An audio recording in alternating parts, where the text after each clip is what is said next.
இன்றைய வேதம் ஆதியாகமத்தின் புஸ்தகம் 28ஆம் அதிகாரம் 15ஆம் வசனம்.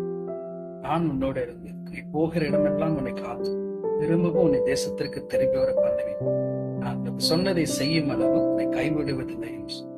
இங்க யாக்கோபுக்கு கர்த்தர் ஆபிரகாமுக்கு ஈசாக்கு பண்ண உடன்படிக்கையை ஞாபகப்படுத்தும்படியாக கூட அவன் சொப்பனத்துல பேசுகிறதான அந்த வார்த்தையை நம்மளால வாசிக்கணும். ஏனென்று சொன்னால் யாக்கோபு இப்ப இருக்கிற சூழ்நிலை எப்படிப்பட்டதா இருந்ததுன்னா ஒரு தனிமையான ஒரு சூழ்நிலையை அவருக்கு வந்தார். தன்னுடைய வாழ்க்கையில ஒரு நம்பிக்கையற்ற சூழ்நிலை.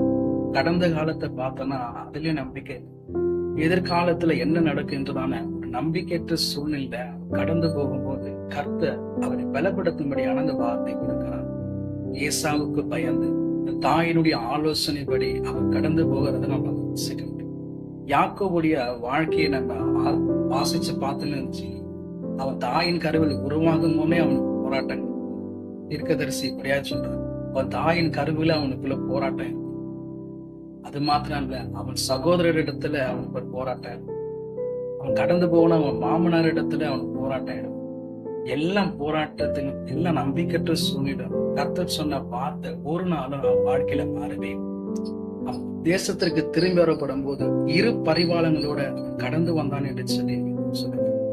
இந்த நாளிலே இந்த வார்த்தை கேட்டுக்கொண்டிருக்கிற நம்முடைய வாழ்க்கையில கர்த்தர் இந்த வார்த்தை நிமித்தம் நம்ம கூட நம்மளை பாதுகாப்பு, நம்முடைய ஆசீர்வாதத்தோடு நம்மளை வாழ செய்வார்.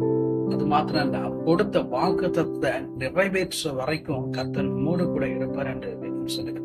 இவருக்கு மாத்திரமல்ல, நீங்க நாளாகமத்தின் புஸ்தகத்தை நீங்க வாசித்து பார்த்தீங்கன்னா நான் சொல்லப்படுகிறது, அவர் முடித்து தீர்வு மட்டும் அவர் கைவிட மாட்டார் என்று சொல்லி. நாட்களிலுமாய் கூட இந்த வாக்குத்தத்தம் யாக்கோபுக்கு மாத்திரமல்ல, வாழ்க்கையில கர்த்தர் என்ன வாக்குத்தத்தம் கொடுத்தார் அந்த வாக்குத்தத்தின் மீது நம் விசுவாசத்தை நம்பிக்கையோடு இருக்கப்படும் போது அது செய்து முடிக்கிற வரைக்கும் கர்த்தர் நம்மை விட்டு விலக போவது. இந்த வார்த்தை நிமித்தம் கர்த்தர் நம்மை நடத்துவாராக.